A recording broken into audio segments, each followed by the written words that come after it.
Hello guys, welcome back to my channel. నా పేరు సలోమి. ఎలా ఉన్నారు అందరూ? మేమైతే బాగున్నాము. ఇప్పుడే మార్నింగ్ 8 o'clock లేచాము. వ్లాగ్ స్టార్ట్ చేసే ముందు అయితే ఎవరైతే కొత్తగా చూస్తున్నారో ఛానల్ సబ్స్క్రైబ్ చేసేయండి, వీడియోని వస్తే లైక్ చేయండి. ఇక్కడ బేబీ కోసం లంచ్ ప్రిపేర్ చేస్తున్నాను. వెజ్జీస్ అన్నీ కలిపి తన కోసం రెసిపీ చేస్తున్నాను. ఈ రెసిపీ నేను షేర్ చేద్దాం అనుకుంటున్నాను. కారణం నాలా ఎవరైతే ఉంటారో వాళ్ళకి యూస్ఫుల్ అవుతుంది కదా అని. ఇలా నేను ప్రతిరోజు 2 రకాల 3 రకాల వెజిటేబుల్స్ అన్నీ కలిపి నేను యాడ్ చేస్తాను అనమాట. సో ఇక్కడ ఎలా ఏంటంటే బఠానీలు, బీన్స్, ఆల్రెడీ మా కోసం ఉడకబెట్టిన రైస్, పసుపు ఇన్ఫెక్షన్ పోవటానికి, వెల్లుల్లి డైజెషన్ అవ్వటానికి, అండ్ లాస్ట్లో నెయ్యి, and one more thing carrot మర్చిపోయాను, క్యారెట్ కూడా యాడ్ చేశాను. ఇవన్నీ నేను 3 విజిల్స్ వచ్చే వరకు కుక్ చేశాను అనమాట. సో కుక్ అవ్వగానే బేబీకి అయితే ఫీడ్ చేశాను. యాక్చువల్లీ బేబీకి ఫీడ్ చేయడం అనేది చాలా కష్టము. మేము కొన్ని ట్రిక్స్ అన్నీ ప్లే చేసి మేము తినిపిస్తాం అన్నమాట. ఏవైనా ట్రిక్స్ ఉంటే సజెస్ట్ చేయండి, కామెంట్ సెక్షన్ అయితే కామెంట్ చేసేయండి. సో దట్ నాకు హెల్ప్ అవుతుంది. నా ఎక్స్పీరియన్స్ మదర్స్ ఉంటారు కదా, ప్లీజ్ కాస్త ట్రిక్స్ అయితే చెప్పండి. మా బేబీ చాలా సన్నగా అయిపోతుంది అనమాట తినకపోవడం వల్ల, కొంచెం హెల్ప్ చేయండి. ఇక్కడ చెనక్కాయలు తింటున్నాము ఈవినింగ్, తను కూడా కావాలని ఉంటుంది అనమాట. తర్వాత ఈవినింగ్ మేము కూరగాయలకని వెళ్ళాము. ఫాదర్, నేను, మా బ్రదరు ముగ్గురు కలిసి వెళ్ళాం అన్నమాట.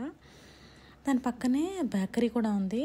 సో మా బ్రదర్ కావాలనే చాకోలో ఆర్డర్ పెట్టాడనమాట. నాకైతే క్రేవింగ్స్ అయితే చాలా ఉంది, కానీ నేను కంట్రోల్ చేసుకుంటున్నాను, డైట్ చేస్తున్నాను కదా నేను.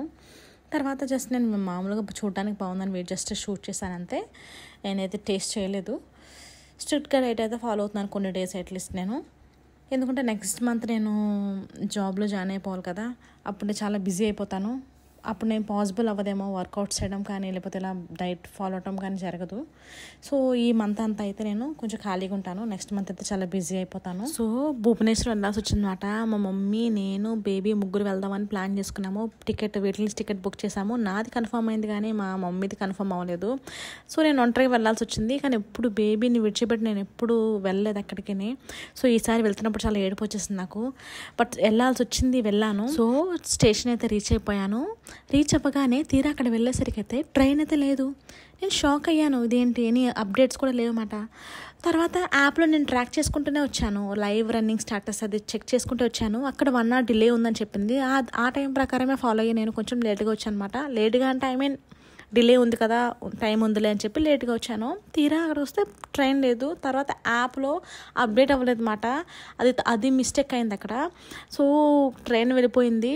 ఇంకా నేను తిరిగి ఇంటికి వచ్చేసాను. 11 o'clock అలాగ అయిపోయింది. ఒక పక్క హ్యాపీగానే ఫీల్ అవుతున్నా, ఎందుకంటే బేబీని విడిచిపెట్టి వెళ్ళటం నాకు కుదరదు, నా వల్ల కాదు.